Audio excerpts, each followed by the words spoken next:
Abra sua Bíblia comigo em Apocalipse capítulo 2, a partir do versículo 1.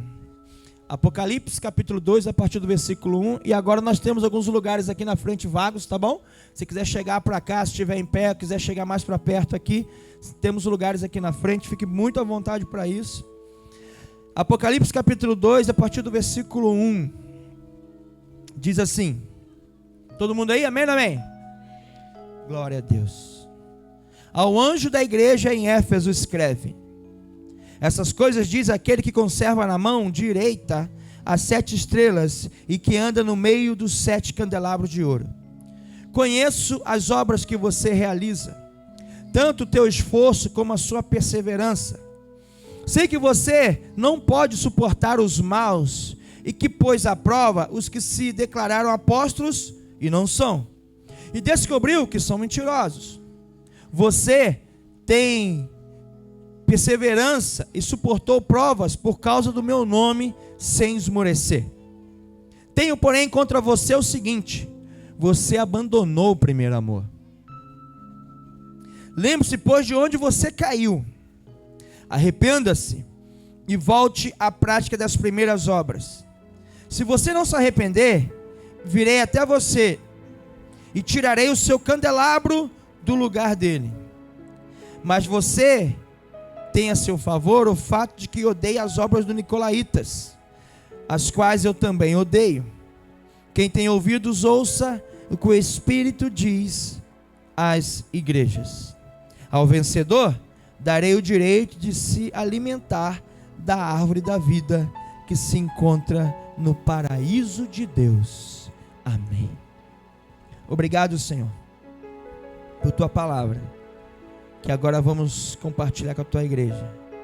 Que eu ache graça aos seus olhos, ó Pai, para que a sua revelação seja completa em nossas vidas, segundo aquilo que o Senhor tem falado conosco, em nome de Jesus. Amém. Pode sentar.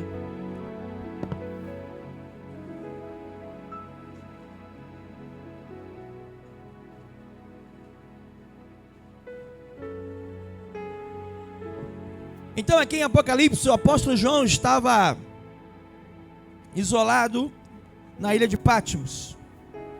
E ali ele teve uma experiência poderosa com Deus. E Deus olhou para ele e falou assim: começa a escrever tudo que eu vou te falar e vou te mostrar agora. E ele começou a escrever. E escreveu o livro do Apocalipse. Foi a revelação. Apocalipse significa revelação. Foi a revelação de Deus para a igreja que ele deu através do apóstolo João.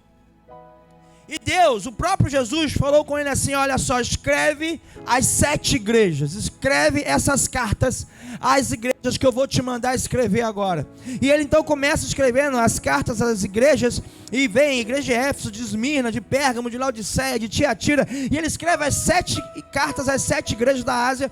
Mas hoje eu quero falar sobre a igreja de Éfeso, que é a primeira igreja, para a primeira igreja que ele escreve essa carta. Ele escreve segundo aquilo que Jesus mesmo estava falando para ele dizer àquela igreja. E ele começa falando assim: ao anjo da igreja que está em Éfeso escreve: essas coisas diz aquele que conserva na mão direita as 7 estrelas que andam no meio, as 7 estrelas e que andam no meio dos 7 candelabros de ouro. Ou seja, essa coisa diz quem? Jesus, aquele que está no meio da glória de Deus. Ele diz o seguinte: conheça as suas obras.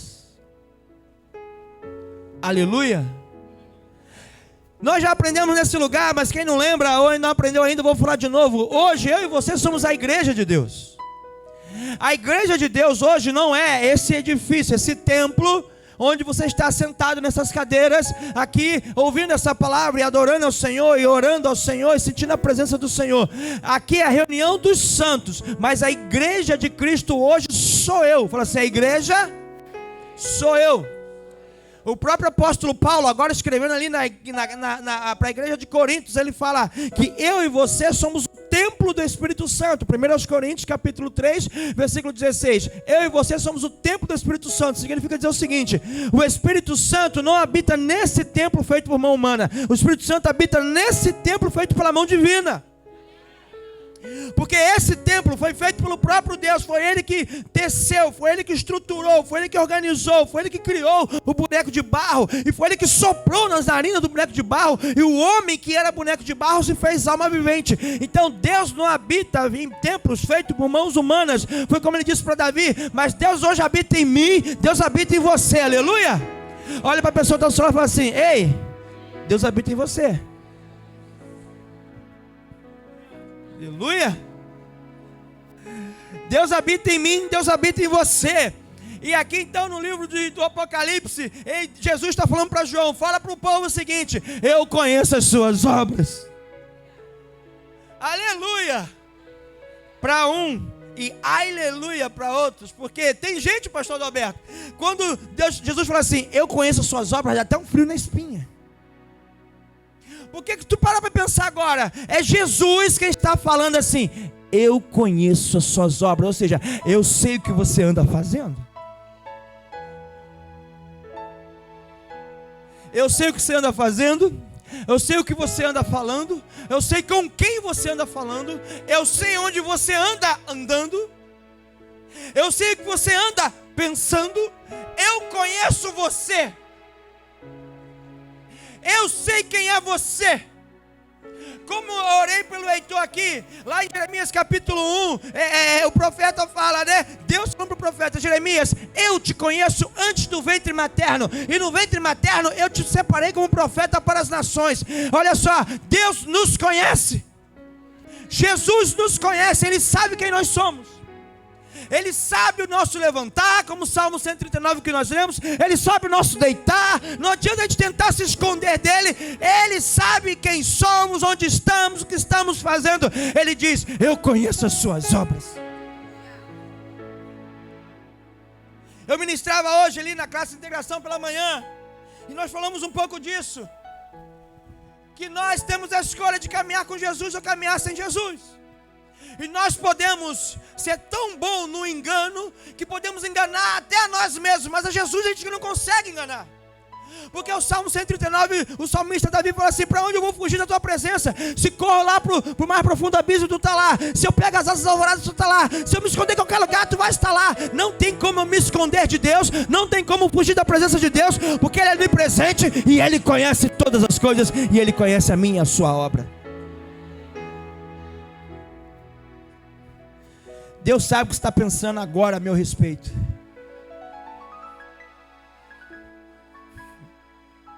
Deus sabe agora o que está pensando a seu respeito.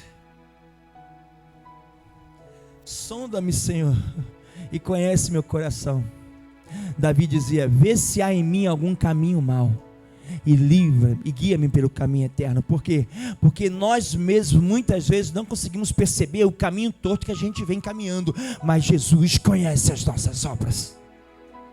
Se eu não conheço, eu preciso buscar aquele que conhece. Quem é Jesus? Ele falou assim: eu sei quem você é, eu conheço as suas obras. Eu sei o que você fez hoje de tarde. Eu sei o que você fez ontem à noite. Eu sei o que você fez quando estava em tal situação, em tal circunstância. Eu sei. Ele sabe. A gente às vezes parece que essas coisas fogem do nosso entendimento, porque na igreja a gente é muito crente.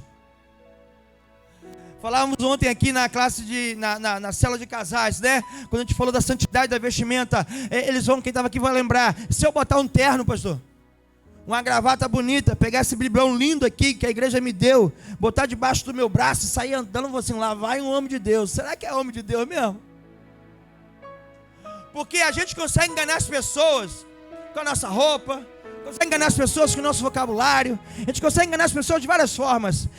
Eu conheço um ditado, não sei se você vai lembrar, mas tem gente que é tão nó cego que dá nó em pingo d'água. Que assim, é tão convicto da mentira que está contando, que ele mesmo acredita, e como ele acredita, todo mundo acredita. Porque não há como você dizer que não é verdade, porque passa uma confiança. Mas querido, Jesus está falando assim: diante de mim está todo mundo despido, eu conheço as suas obras. É por isso que eu não tenho poder, e graças a Deus eu não tenho, obrigado Jesus, o discernimento de saber quem vai para o céu, quem não vai para o céu. Só Deus é quem sabe quem é joio e quem é trigo. Só o ceifeiro, que é o próprio Cristo, quando vier buscar a igreja, é esse mesmo Jesus que falou para João em Apocalipse: escreve essas coisas à igreja, fala para eles, eu conheço a obra deles. Então falou assim: olha só, eu sei quem cada um aqui é, e quando vier buscar a igreja, eu sei quem vai e sei quem fica.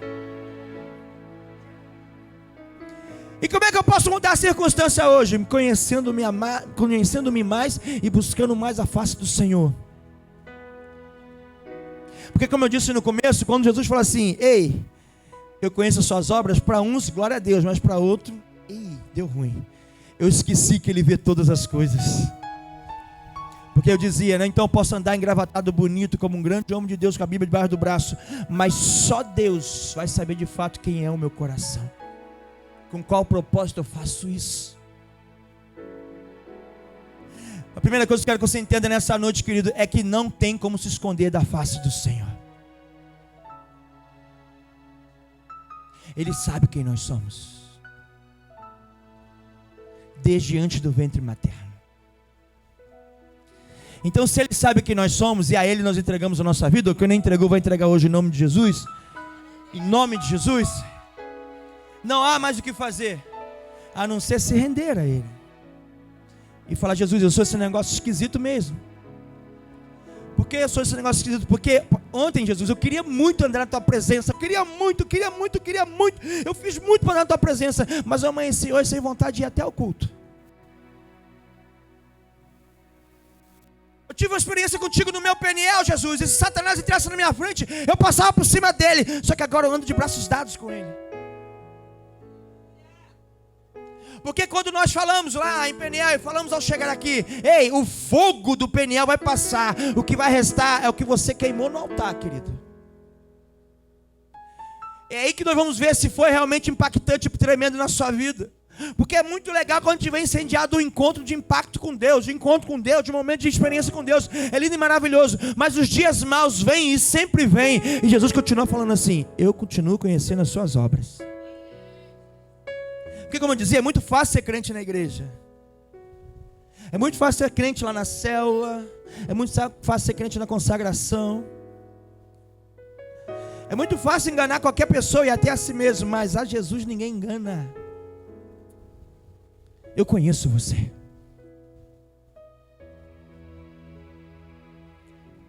Eu sei o que você anda fazendo.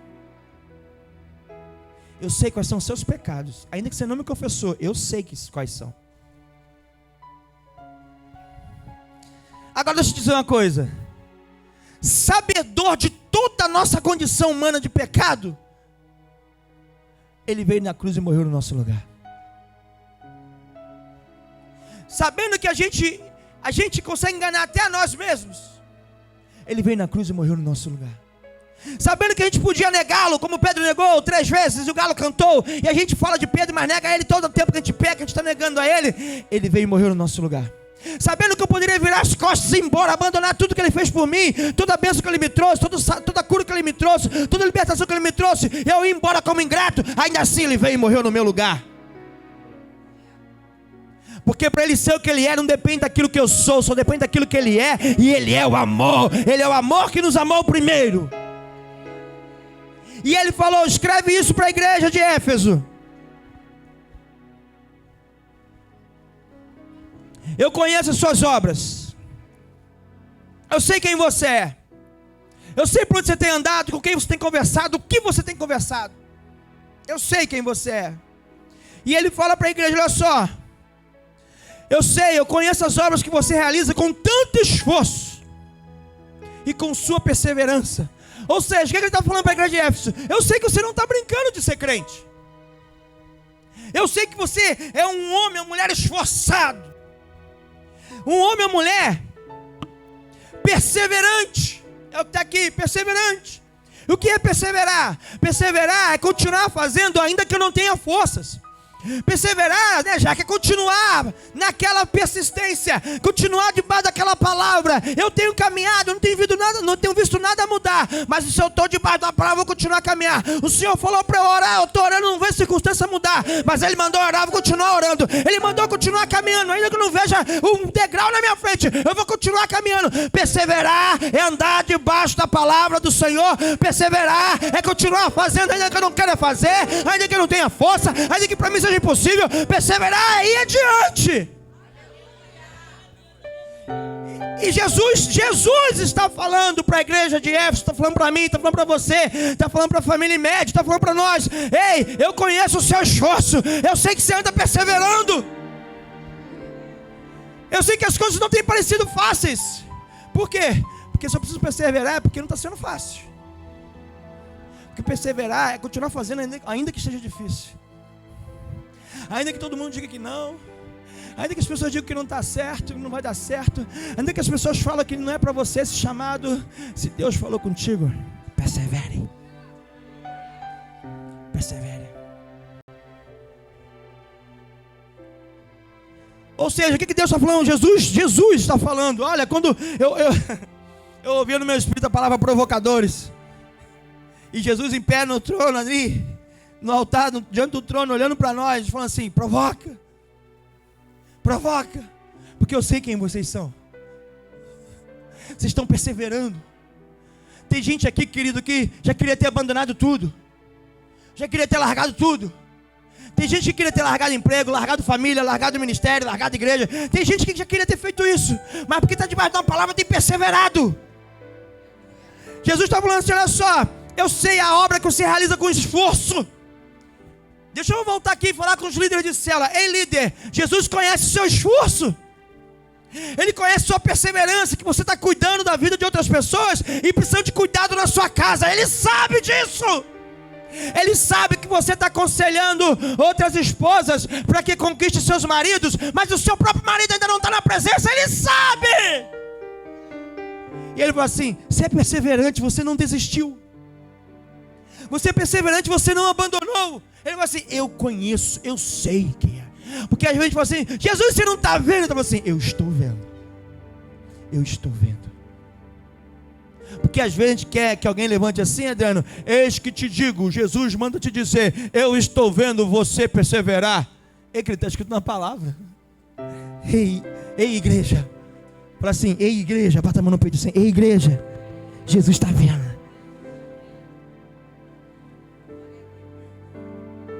Está vendo que não está sendo fácil. Está vendo a dificuldade. Por isso que é perseverança. Perseverança é continuar fazendo na dificuldade. Sei que você não pode suportar os maus, e que pôs à prova os que se declararam apóstolos e não são, e descobriu que eles são mentirosos. O que está falando assim? Olha só, eu sei que você não brinca de ser crente, e que perto de você não fica crente mentiroso, não fica falso crente. Eu sei, por isso que eu falei que a gente aqui não brinca de ser igrejinha. Deixa eu falar uma coisa aqui, irmãos. O pastor Adalberto vai saber, vai entender o que eu estou falando. Outras pessoas que caminham muito tempo aqui vão se ligar no que eu estou falando.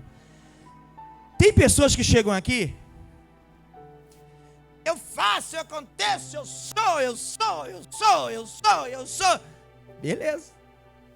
Vamos para a prova do fogo. Quando a gente arrocha, espana. Deus falou comigo que aqui não é meu lugar, que eu vou para outro arraial. Mas Deus não falou contigo que era para vir para cá? Que Deus confuso é esse?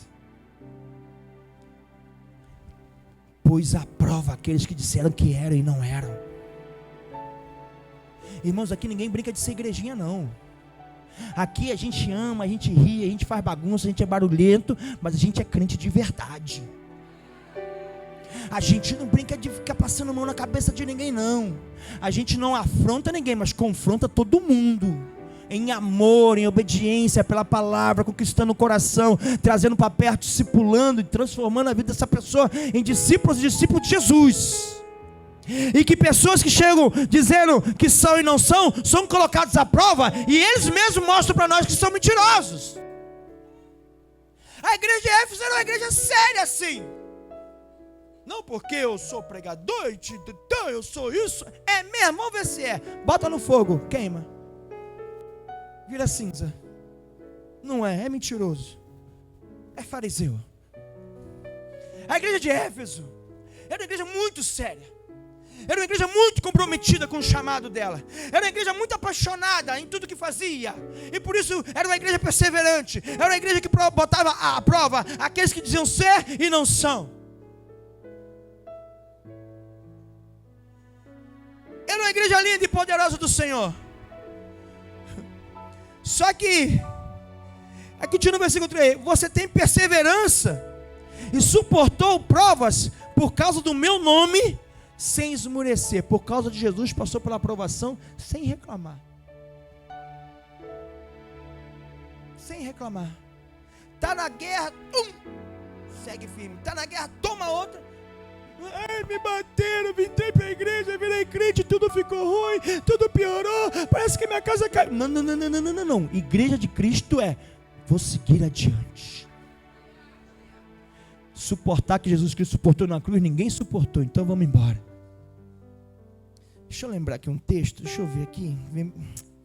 Um dia eu estava assim, sabe, mimimi. Eu estava mimimi.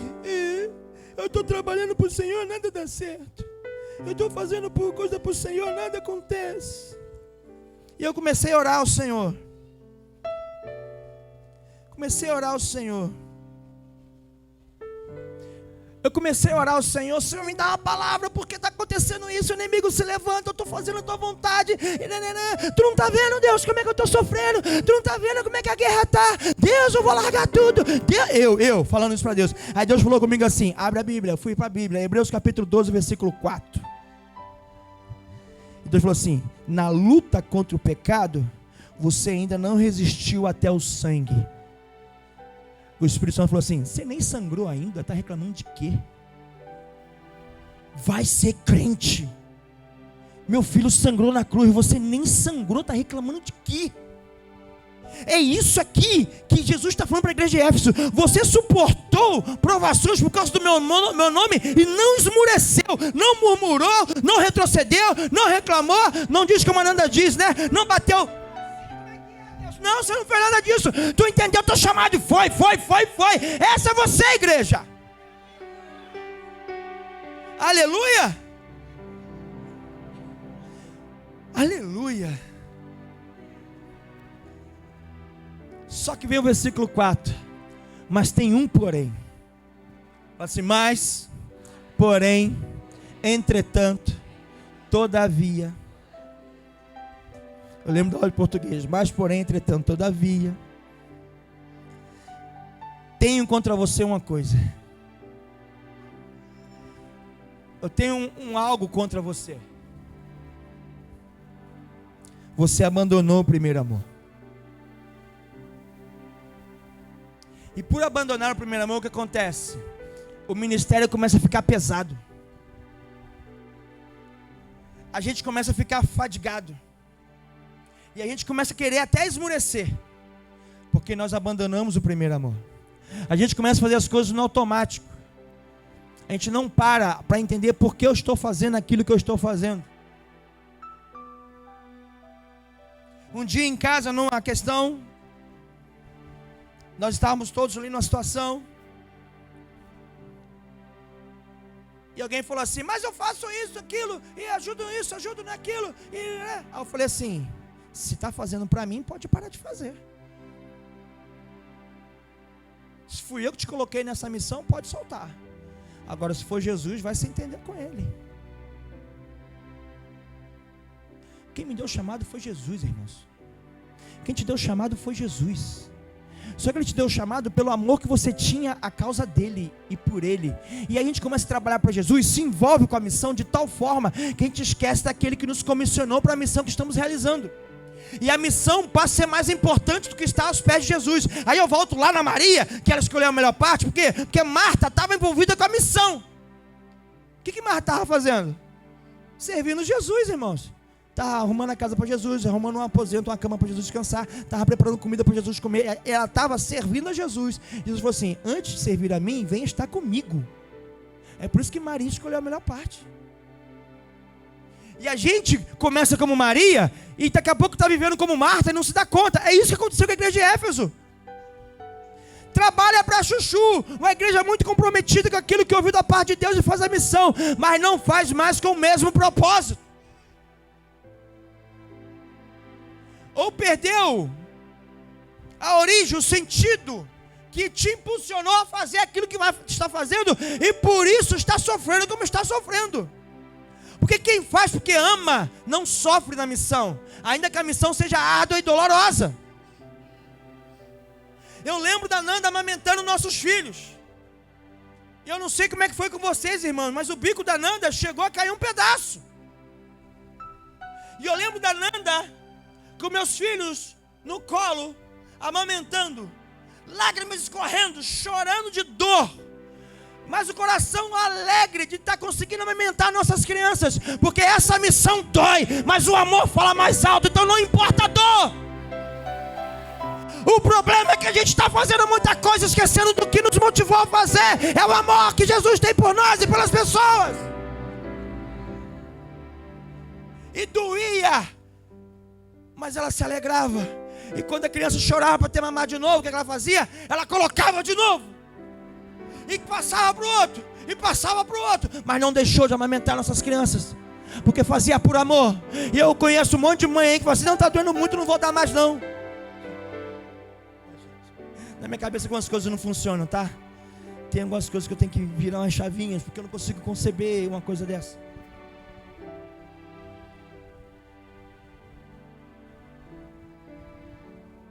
Deixa eu passar essa parte aqui.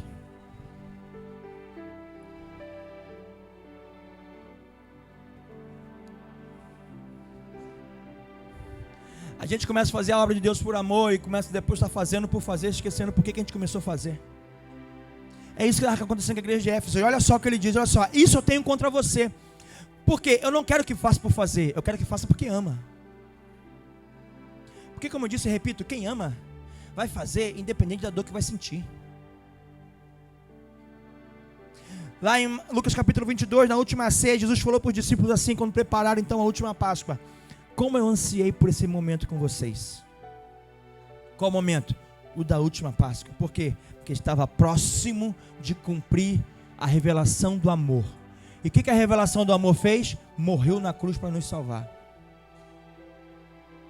Porque quem faz por amor não se importa em morrer. Quem não faz por amor, faz esperando receber algo em troca. Poxa, fiz tanta coisa, pastor, nem me agradeceu. Eu te agradecer? Tu não está fazendo para mim.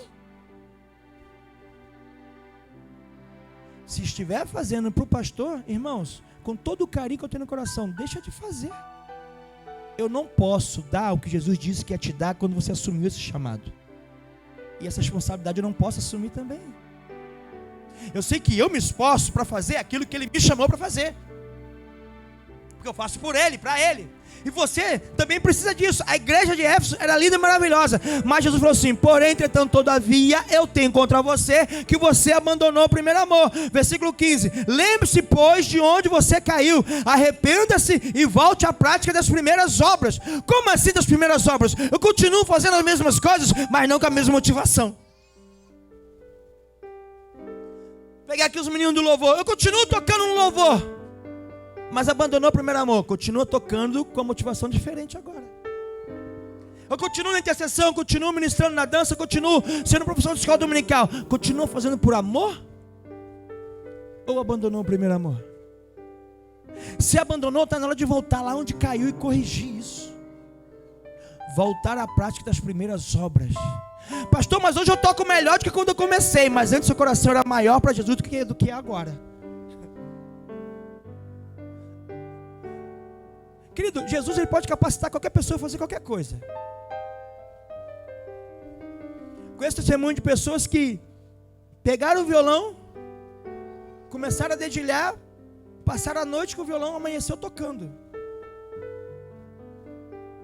Não tinha nenhuma intimidade com o instrumento.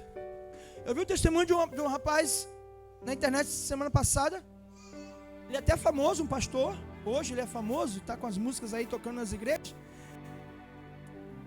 Ele pegou um acordeão. O que é acordeão, irmão? É sanfona, tipo uma sanfona. Ele não sabia tocar. Ele pegou, começou, 2 horas depois ele estava tocando na igreja o acordeon. Você conhece Bezalel? Quem já ouviu falar de Bezalel? Quem era Bezalel? Bezalel era o cara responsável pela construção do tabernáculo. Ok? Só que Bezalel ele não era artesão, ele não era artífice, ele era um homem do coração no altar da presença do Senhor. E o Senhor, por causa do coração dele, pegou ele e o instruiu em todas as coisas e colocou ajudadores para ajudar a construir o tabernáculo. Se Deus quiser fazer com você, Ele vai te dar habilidade para fazer, mas primeiro Ele quer saber como é que está o teu coração. E aí a gente começa com muita paixão pelo ministério. Muita paixão pelo ministério. Eu conheço casos de pastores que começaram pregando para 2, 3 pessoas. Com muita paixão, com muita disposição, com muita vontade, com muita alegria. E hoje, para poder atender uma agenda, tem que ter pelo menos 500 pessoas no ambiente. Como assim, gente? Eu aprendi uma coisa com uma pastora, amiga nossa. E é por isso que minha vida é desse jeito, corrida. Toda vez, eu sou pastor, sou pregador da palavra. Toda vez que eu digo não a um convite, eu estou dizendo não ao que Jesus me chamou para fazer. Então se eu recebo, pastor, uma agenda para pregar, seja onde for, se tiver disponibilidade na agenda, eu vou. Seja onde for, para quem for, se for para muita gente, para pouca gente, não importa, é a palavra de Deus para uma pessoa perdida na terra, eu vou. É para edificar o corpo de Cristo, eu vou. Só que tem gente que começa muito bem fazendo assim, mas daqui a pouco fala assim, tá bom, mas vai rolar um cachê? Ah, pastor, o senhor não recebe cachê? Não. Eu não cobro para pregar. Mas se as pessoas te dão oferta, me dão oferta. Pago o jantarzinho que é bom. Mas não tem esse negócio de para nós, não tem. Se a pessoa, o lugar quiser abençoar, tu vai receber a bênção como honra, como a Rafaela ministrou aqui. Mas você não vai estipular, por quê? Porque tu começou por amor. É por amor. Então se está fazendo, não está fazendo por amor, ou você para de fazer, você volta onde você caiu. O conselho bíblico é, volta lá onde você caiu. E retoma a paixão e o amor do começo de tudo. Aleluia.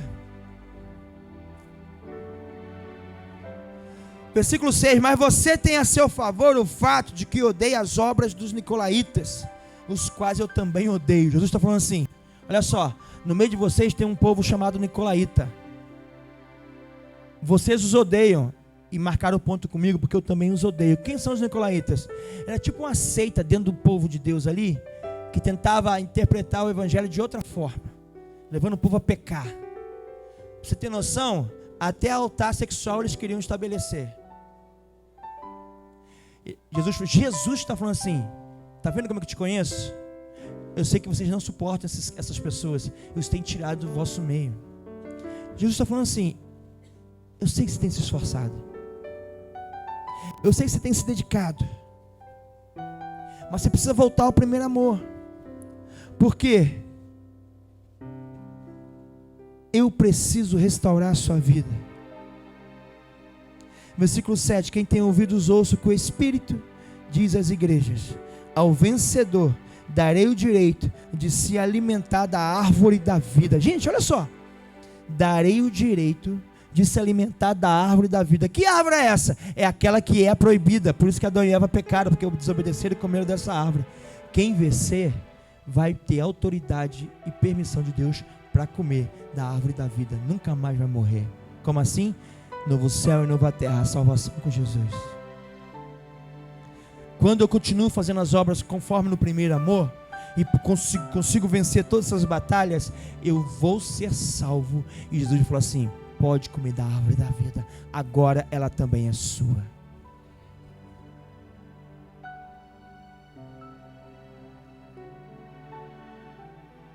Como é que está o seu chamado? Como é que está o seu ministério? Como é que você tem desenvolvido a sua vida com Deus? Você está brincando, não está brincando de ser crente aqui, você está aqui servindo ao Senhor, você está trabalhando na obra de Deus, mas você tem algo que precisa ser tratado hoje. A igreja de Éfeso estava fazendo tudo, mas não estava mais no primeiro amor. Como diz alguns pregadores aí, estava funcionando, mas só funcionava, não tinha a presença de Deus. O Senhor te chama para fazer essa reflexão agora. Por que você faz o que você faz? A outra reflexão é: eu conheço as suas obras.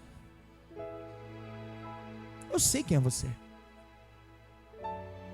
Teu marido pode não saber quem é você, seu pastor, seu líder, seu filho, sua mãe, seu pai, seu irmão pode não saber quem é você, mas eu sei quem é você.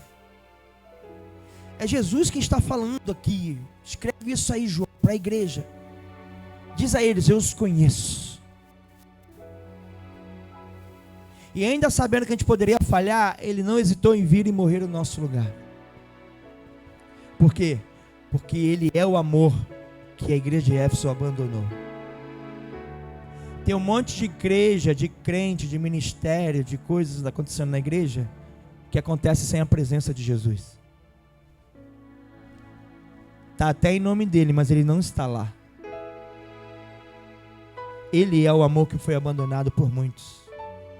Eu queria que você ficasse em pé no seu lugar.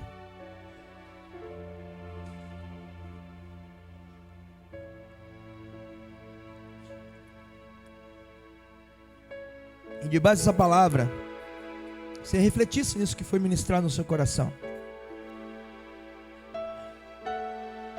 Por que você faz o que faz? Por que você está servindo a Jesus? Você está na igreja, por quê?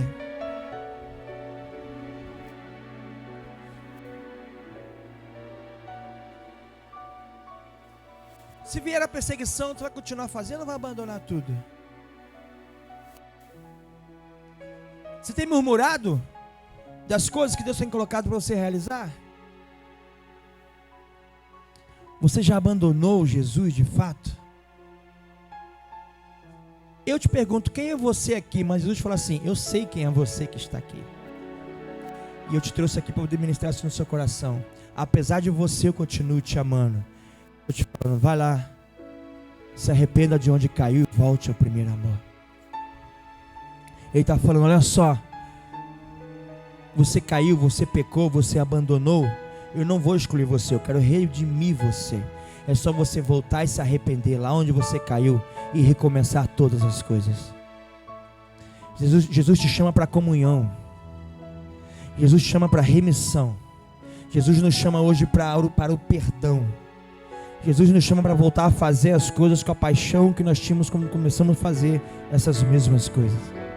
Então agora, enquanto o Ministério do Louvor estiver ministrando ao Senhor, eu quero encorajar você. Se essa palavra falou no seu coração, você sai do seu lugar e vem aqui no altar, para você começar a fazer as coisas para Jesus, porque você ama Jesus, e entender que apesar de tudo, Ele continua nos amando e nos trazendo de volta à presença dEle. Se você um dia abandonou a caminhada com Jesus, para você voltar para Jesus. Ou se você não entregou sua vida para Jesus, para você entregar sua vida para Jesus. É isso que Ele está te chamando. Venha se reconciliar comigo, em nome do próprio Jesus. O Ministério do Louvor nos abençoe.